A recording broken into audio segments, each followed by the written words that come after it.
Bonjour and good morning. It's a pleasure and an honor to be speaking at this course, which has a very fine reputation throughout the world. I'm pleased to be here. My thanks to Professors Zinn and Bloom for the opportunity. Thank you very much. And my talk this morning to start off this conference will be on the use of CT scanning for screening. This might be a slightly different talk than you were expecting, and I'll get into that in a moment. I could spend the entire 30 minutes speaking on intended screening with CT, things I've been quite involved in, CT colonography for colorectal cancer screening. Of course, we could talk about lung cancer screening, coronary calcium scoring, but I actually want to focus my time primarily on opportunistic screening, or that kind of screening that is incidental to the clinical indication. That is, that we perform a CT scan for a various reason, and what data can we extract from that in addition to the indication for screening. And I think this will become obvious hopefully throughout the talk, but I'm speaking of things like osteoporosis screening and a host of cardiometabolic screening opportunities.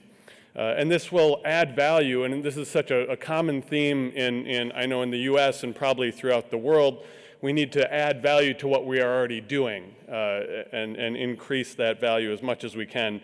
This talk will largely be a review of the work I've done at University of Wisconsin in collaboration with my colleague Ron Summers at the NIH in the US. And I will focus on abdominal CT for this talk. So most of what I will say will have to do with this opportunistic screening, not so-called intended screening. Now, having said that, let's talk just one slide about an example of intended screening. So CT colonography, as you may be aware, we use this as a primary screening tool, and the reason is I feel this test is in the Goldilocks zone, if you will. It is less invasive than optical colonoscopy, yet it finds and prevents cancer through a detection of precancerous lesions, whereas the emerging non-invasive tests such as Cologuard in the US is becoming very popular, but it fails to prevent the majority of cancers by missing over half of large adenomas. So this is a shame. I think despite these advantages of CT being less invasive, yet just as effective as colonoscopy and much more effective than the other non-invasive tests. Unfortunately, it remains underutilized in the US and throughout the world. So I hope this will change. And then, of course, we have the other indications like lung cancer screening. Both of these things are the intended purpose of obtaining the CT scan. Now let's talk about this so-called opportunistic screening. What are the advantages and opportunities here? The beauty of CT is that there's so much data within every scan, and it's very objective and very comparable across patients. So there's a downside of this, and people always bring up the concept of incidentalomas as the negative of CT scans seeing everything, if you will. There are a lot of efforts, I think appropriate efforts, to try to handle this responsibly. And this is important and something we've spent a lot of time, of course, focusing on. But now I would like to take the opposite view and wonder if we can harness some of this incidental data for good, for benefit.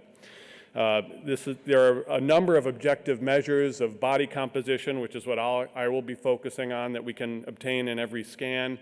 And these biomarkers, as you will see, can be manual, done on the fly at the time of interpretation, be semi-automated or fully automated. And I will spend the second half talking about this fully automated approach. Of course, that gets into AI.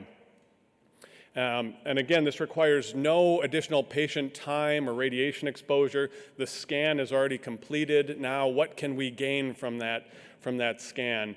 And in a sense, this harkens back to the whole body screening debacle that went so poorly in the US because it was not approached with a scientific manner. We're now reapproaching this and addressing this in a more scientific, thoughtful way, I hope. And with AI, perhaps maybe we'll be successful this time around.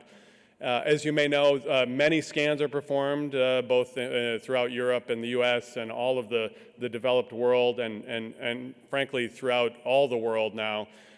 We are collaborating with areas in Africa where they now have CT scanners, and so it's not just the developed world, of course. To look at the volume of abdominal CT, for example, a very steep rise throughout the years. This is radiography, plain film. And then look at abdominal MR, according to the Medicare numbers, quite low compared to CT. So we have many more numbers. If we look at the data, this is, you may not be able to read this, but this is the United States, of course, leading the way in usage with over 200 scans per 1,000 individuals. Don't worry, France is very close on our heels here, so this applies, I think, to both of us. And so a very common scan, and if we look and see a bit of a plateau here, I think related to concerns for radiation dose and exposure, and as we've limited that and are understanding what this means, the risks, I think, for adults are not so great. I think we're starting to see, again, now from 2012, a rise in abdominal CT use for adults, I'm speaking of. So now let's talk about this individual. Back to CTC, we have a 52-year-old healthy man. He undergoes one of our screening tests. It's negative, no polyps, so he's good for 5, perhaps 10 years. But what about the other information that we get from this test? It's not simply a colon test, as you know. So as I go through this scan, I see a fatty liver. I see a lot of visceral fat in this patient and a lot of aortic calcification, right? So as I'm reading this scan, just like I'm showing you here, it's much more than the colon.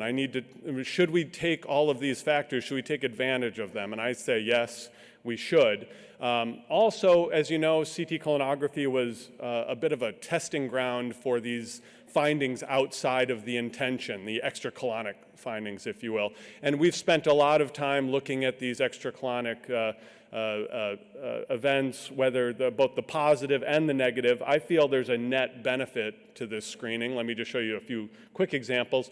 We see more cancer outside of the colon than inside, and of course colonoscopy can't see anything outside, nor can any other stool-based test. This is a patient with a healthy individual, asymptomatic, but had an adrenocortical carcinoma, is now 10 years out, has had follow-up CTC screening, and this is typically a lethal diagnosis if you wait until they become symptomatic. So a good example of pre-symptomatic detection of something we can intervene. Genetic conditions, this patient had a history of hypertension, but no family history, obviously has autosomal dominant polycystic disease, which is an important finding. Of course, we can screen for aneurysms. That's quite obvious, better than ultrasound. You can see a high attenuation crescent, perhaps, in this patient with massive common iliac artery aneurysms. We found this at screening CTC, but urgently referred him to vascular surgery, and he was repaired. He also is out 10 years now and has had a follow-up CT screening study since that time. So I doubt he would have made it that far with a colonoscopy. Now let's talk about these other opportunities. Cardiometabolic screening and bone mineral density is one of those. The others include looking at things like abdominal aortic calcium load, visceral fat, subcutaneous fat. Sarcopenia has become a hot topic. We can look at muscle bulk and density. And then, of course, liver fat, steatosis is something I have focused quite a bit on. And I'm reminded of the foie gras I had at the restaurant last night. That was quite excellent. Keep in mind this can be applied to any CT, essentially, for almost any indication. So all of this is not applied to just CT colonography or screening tests, but for any patient, quite frankly. We've looked a lot at osteoporosis. This is something I'm not inherently interested in musculoskeletal disease. I'm an abdominal imager and researcher, but I couldn't help but notice that every CT scan contains very rich bone data. So of course we can do things like turn the CT scan into a planar exam and match DEXA very closely with T-scores. and that's fine. We do that with all of our CT colonography screens. We give a DEXA T-score for free, basically. You can go one step further and perform finite element analysis, and this is all good, but what we do every day is a very quick, on-the-fly region of interest at the L1 vertebral level, placed as shown here in the trabecular bone. The reason we chose L1, it's easy to find. It's the first non-rib-bearing vertebra. It is available for every chest and abdominal CT scan, and so we can screen for osteoporosis very quickly within seconds. And this is something we published on with over, well, nearly 2,000 CT DEXA pairs to show that it's a very good exam. Unfortunately, our reference standard DEXA is imperfect. I think the CT data is much more robust than a DEXA, but nonetheless, we were able to show that it correlated quite well. Now we simply measure on the sagittal view at the same time that we look for prevalent compression fractures, which are quite common, as you know. We recently published over data points on over 20,000 abdominal CT scans, just showing the normal loss of bone mineral density over time, just so we know what normal is. Fortunately, in older patients, the gender, the sex of the patient has little bearing on this bone mineral density, and IV contrast also has very little effect in older adults, but of course in younger patients, before the age of typical screening, it may be more of a factor. If we look at prevalent fractures, of course, they're more common in patients with lower density scores at L1, quite obvious. If we look at an ROC curve, we find that 90 Hounsfield units is a very good operating point. We always mention anything below 100. I will say this is concerning for osteoporosis. It has a 90% specificity, according to DEXA at least. And I remind you that this is always for 120 kV. You have to adjust your thresholds for 100 or 140 kV. There are, of course, different numbers. The bone is very sensitive to kV setting. And then, of course, if we look at future fracture risk, this is what I'm most interested in. 90 is a good threshold to separate out those who will fracture in the future, and that's something that I think is very important. Here's just a clinical example. This patient has a L1 trabecular density of less than 70, as you can see here, so at high risk. Actually already has a prevalent fracture. That is the most important finding. The biggest risk factor for a future fracture is having a prevalent fracture. So this patient is at very high risk, and we should warn the clinicians that this is osteoporosis that's already complicated. Unfortunately, we didn't intervene in time. This patient had a catastrophic hip fracture 6 months later. But I hope we can prevent such events by becoming more cognizant of this opportunity. What about calcium scoring? Well, obviously it works in the coronary. Excuse me. We can do this we used a semi-automated tool, actually the same tool that we used for virtual colonoscopy, the Viatronic system. We used their coronary calcium tool to simply score the abdominal aorta. We did this in over 800 patients, followed them up for over a decade, and this patient, you can see, has a very high score. When we compare the aortic calcium score to the Framingham risk score, you can see much better separation. This is just a single variable compared to many clinical and laboratory values go into this score, and yet we beat it with a simple semi-automated score that, as I will show you, can now be automated. So this is very powerful data to show who is at risk for a future cardiovascular event. I'm talking major events like myocardial infarction, stroke, and of course death. If we look at the areas under the ROC curve, you can see aortic calcium does much better than the Framingham risk score. If we look at Framingham risk and calcium together, it doesn't improve on simply the calcium alone. So all of those clinical factors added nothing to just the simple calcium score, which is quite remarkable and surprising. We published this earlier, actually last year, in radiology. We can also look, as I will talk about, visceral fat. Of course, it matters how you place your fat, whether it's central adiposity or more subcutaneous, as shown in red here. We can use many different tools over the years. We've applied these. They're very simple tools, and of course are already now automated. and look at muscle bulk and density, looking for sarcopenia. There are thresholds that we're developing for what normal and abnormal is. We can simply measure muscle density, but it's better to do a mean density when taking into account an entire either cross-section or volume, I think. And what we've seen is that this data is useful for predicting fracture risk, especially hip fractures, as I'll show you later on with our recent paper. One thing I've looked at a lot, as I mentioned, is liver fat for steatosis. We've also looked at the other end of the spectrum. You can screen for hemochromatosis using 75 Hounsfield units as a very sensitive and specific threshold.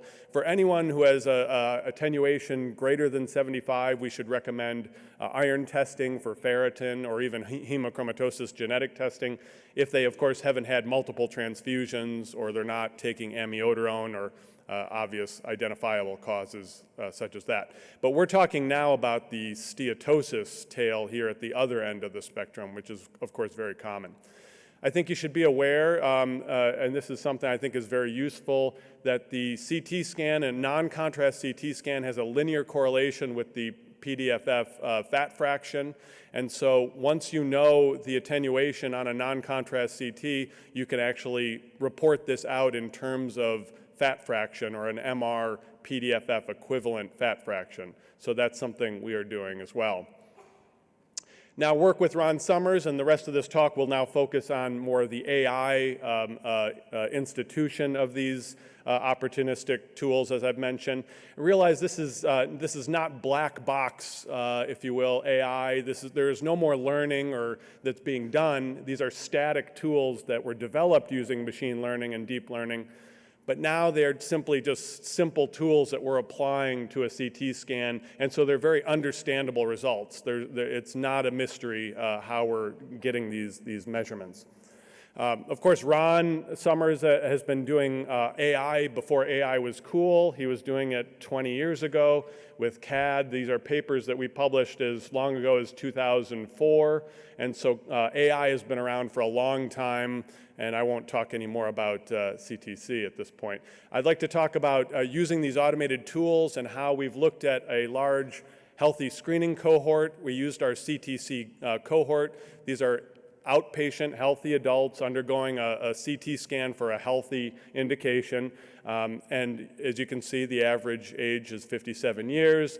And we followed them for quite a long time, on average 8 years, but many over a decade. We did an extensive search for any future events after the time of CT, including cardiovascular, major osteoporotic fractures, and of course death, and I will focus on these events. You can see how often these events happened over the follow-up interval after the time of CT. Even healthy adults, of course, have many clinical risk factors that are often silent.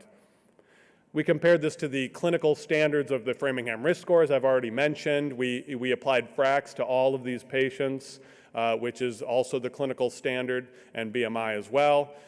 So now we're looking at all of these 5 body composition elements in an automated fashion. As I mentioned, there's no more learning going on. These are all fully developed algorithms, and so there's no black box to this anymore. If we look at fat measures, we've published preliminary works on all of these. We've compared, and you can see this patient over 10 years has lost a lot of visceral fat. Presumably that's a good thing. There's obvious sex differences in the distribution of visceral and subcutaneous fat. I won't go into detail. With BMD, of course, there actually is a very nice correlate with the manual ROI approach that I showed you. This is simply doing the same thing using a small volume that is automatically placed, and it spares you the need to do that. With muscle, it's also fully automated and quite robust. Interestingly, what we found is that the density or the attenuation of muscle decreases with age much more rapidly than bulk. So we found that, in fact, it's the Hounsfield unit measurement that is probably the more sensitive indicator of risk for future events. For calcification, now what we've done is we've prescribed L1 to L4 levels. So this is an anatomic approach, so the automated tool can easily find the vertebral levels, and that's how it segments out the aortic calcium and does that also on an automated way. We're not quite, the post-contrast version of this is not quite robust. All of the other tools work on non-contrast or post-contrast scans. This one has a little more work to do, but it's through thresholding, we think it will be successful in differentiating those.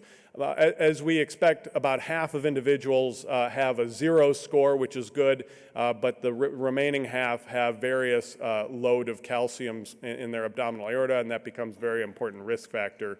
Men and women, of course, as they age, get more and more calcium. Women are about a decade behind, but because they live longer on average, they tend to catch up at some point. And then finally, if we look at liver density, the volumetric mean attenuation actually correlates quite well with just a single representative ROI. So this is the approach we've used. It's more of a volumetric approach, and that, of course, is very objective. There's no inter-observer differences when you apply these automatically.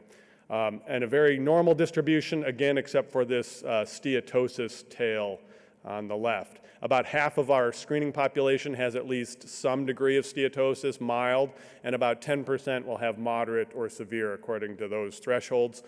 And interestingly, BMI has very little impact on predicting someone's liver fat. As you can see here, almost any BMI can give you almost any level of steatosis. So it really only has a very weak correlation. Of course, as a patient enlarges, you can predict they more likely have steatosis, but it's a very poor predictor. So we cannot simply look at someone and say whether or not they likely have steatosis. So taking all of these, all of this data, we've now decided here are our final measures. We're going to use the visceral to subcutaneous fat ratio at L1.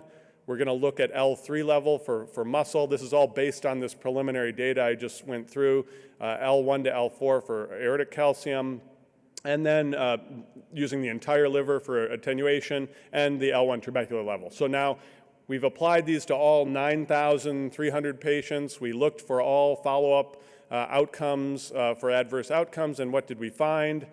Here are the results. This is a very busy slide, so let me simplify it. We have both cardiovascular events and death, but I will increase, let's just focus on survival.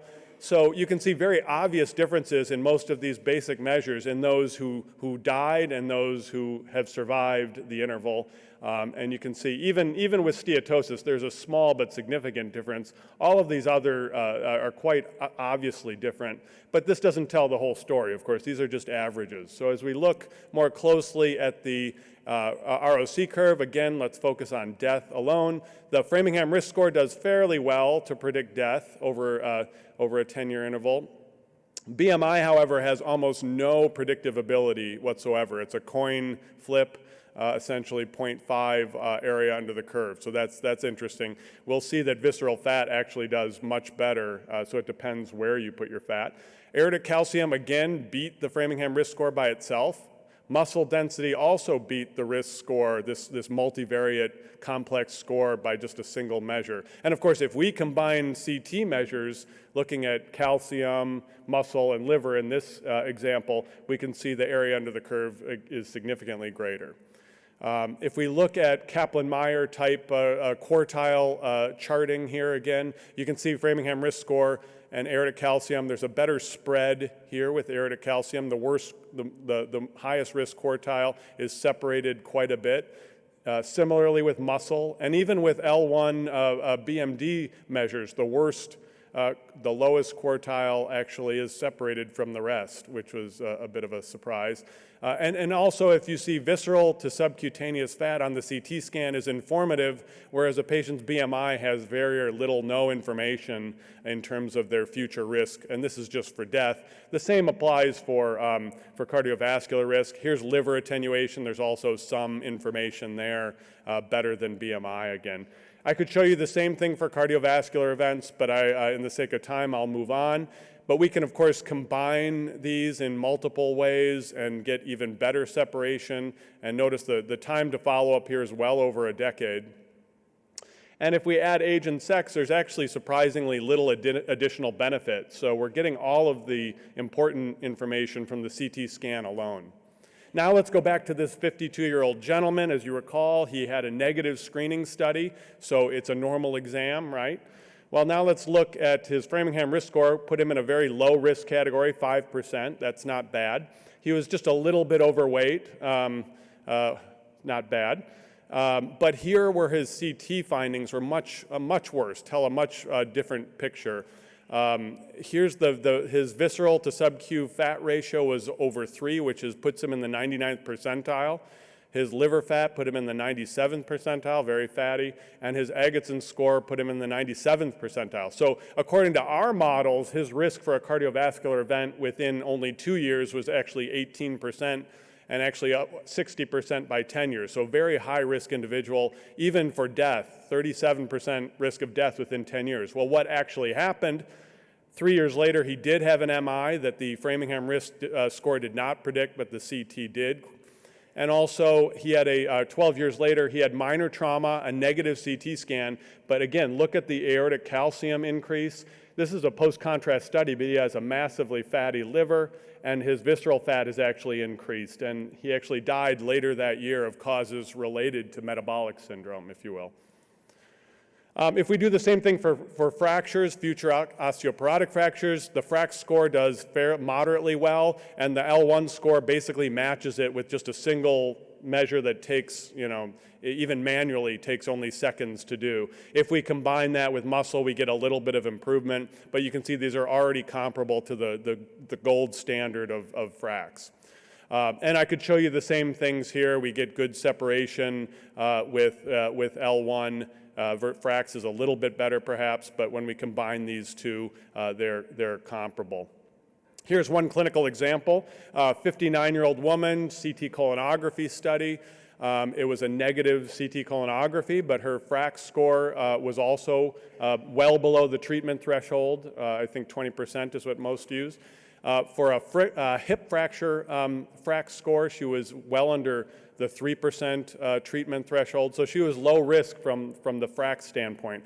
However, she had a very low bone mineral density according to CT, which is interesting, and then her muscle density was also quite low. So what happened, I should first say we're able to provide these T-scores. As I mentioned, anyone who gets a virtual colonoscopy, we give a T-score. This patient had osteoporosis by our so-called CTXA score, which again is fairly equivalent to DEXA.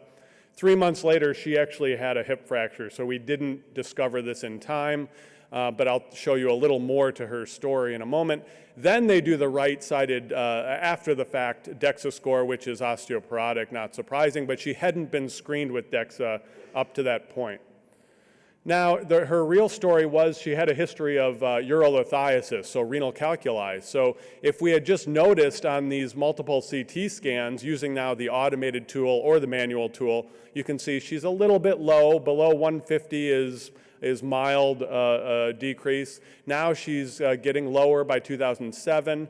Now she's below 100, so I would consider her likely osteoporosis. We still didn't do anything. Now she's in the danger zone, and then of course by 2017 she's quite low, and her muscle mass is decreased in density, and we could have prevented this catastrophic event if we had applied maybe these opportunistic tools in the past. So where are we going for the future? Well, the ultimate goal is to do this prospectively, to allow this to be ready at the time of interpretation, to have a readout, a dashboard that shows what the relative risks are from these automated tools, and to serve as a supplement to whatever the CT scan is being done for. And of course, this can apply to any CT, as I mentioned. It can even, of course, apply to chest CT, and I've only focused on abdominal for now, but I think we can do the same similar approach to chest CT.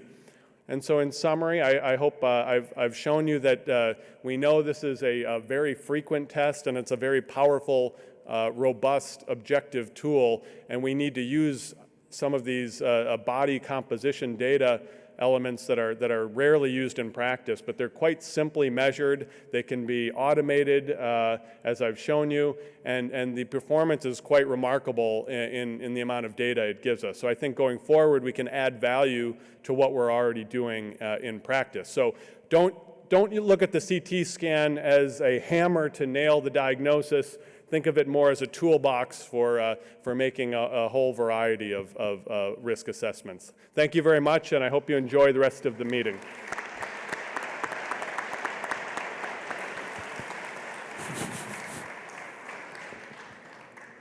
Thank you, Professor Pickard. Please stay on the podium. We have time for questions. Thank you for that excellent lecture. There is clearly a lot to do, since it's already a mature tool. Est-ce qu'il y a des questions dans la salle? Oui. Elmar Cotter. Est-ce que quelqu'un peut les parler? Oui, très bien. Good morning, Elmar Cotter from Freiburg in Germany. How robust is your toolbox? How easily would that be transferable from your institution to other institutions? So right now, working with Ron at NIH, he's a scientist. He's not thinking maybe commercial development as fast as others, but there are a number of AI companies that, of course, are working in this manner. And I would say these tools are there's nothing special about them, honestly. I mean, I think a variety, both he and others have developed similar approaches. So I think in the very near future, we will see these available. I know the bone mineral density tool is already FDA approved through some companies. And so I think we'll see this happen quite soon, in part because I don't think the FDA would be afraid in the US of these static measures. There's nothing, there's no deep learning that's happening where we don't know, where the predictions are coming from. These are just simple measures that have become automated. I don't know if that answers your question, but I think it is a simple translation to clinical practice, and I'm working towards that. But I think industry must step in and perform the final process. Merci. D'autres questions dans la salle?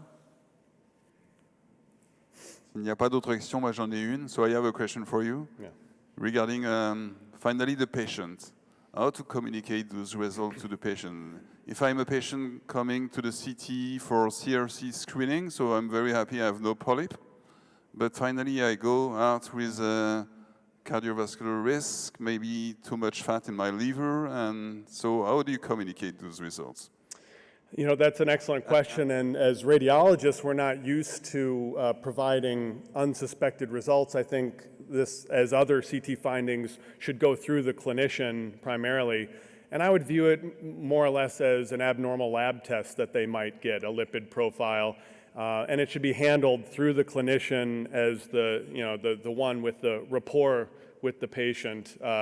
And I think it will take some time for us to clearly understand what the true risks are. But I think I don't see a downside to providing that information. I suppose patients could choose to not know anything outside of the colon, but in that case, I'm not sure why they would opt for CT colonography, because I think the reason I chose it was because of everything outside of the colon. I was very interested. So I think we do need to be mindful of the possible repercussions of this, of incidentalomas, of course, but I'm not afraid of it. I think we can handle it responsibly. So I fully agree, saying probably the step beyond is to propose the patient to enter a specific, maybe therapeutic option for osteoporosis. For example, there are some options to treat patients before the hip fracture occurs. So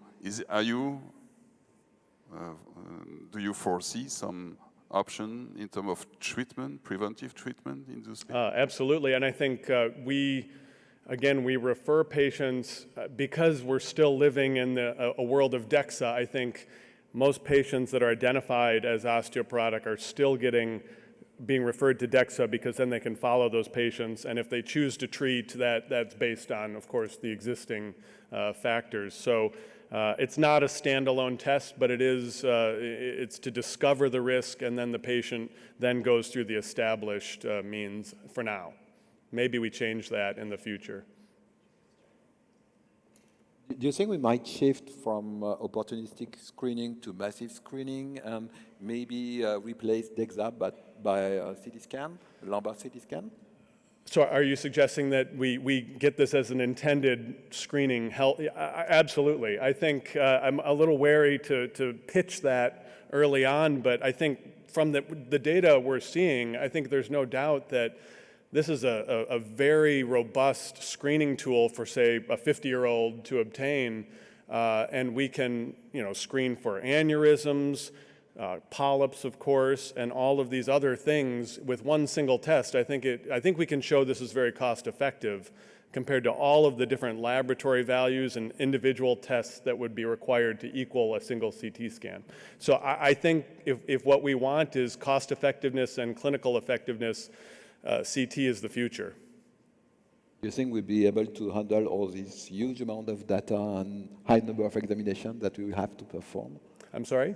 Do you think we will be able to handle this huge amount of CT scan? That's a good question. I think if the resources, if the value is there, I think we can find the resources or divert resources towards something this valuable. I think it will be a challenge, of course. Our scanners are being heavily used. But we're not using this information already. We're throwing away a lot of this data. So that's for the first step. Y a-t-il d'autres questions dans la salle? Just a very quick one. So very interesting associations and correlations that you showed, especially the gentleman that had an infarction 3 years later, right? So my question is, how do we prove that this is actionable findings you see there? So one thing is correlation, but if you cannot change the outcome of the patient using this information, you're not any way better off with doing imaging. So what is your position in that regard? Well, ideally, I suppose if we could do some sort of randomized control trial, that would be very expensive. But similar to other, for example, comparing CT colonography versus colonoscopy, I'm always told there's no data showing that it decreases mortality. But because we know that polypectomy decreases mortality, any way you find the polyp, it leads to the same endpoint. I would argue similarly, if we've shown that the Framingham risk score or other scores can lead to an intervention and an improved outcome, why do we need to reprove that every time we have a different way of finding the same type of information? Or if we can prove that it's just as good or better in terms of prediction, I don't know as though we need to prove in a randomized control fashion. That would be ideal, but I don't know if we have the resources and time to do that. I would love to, but I'm not sure if I have the patience. So thank you again. Thank you. Thank you, Barry. Thank you very much.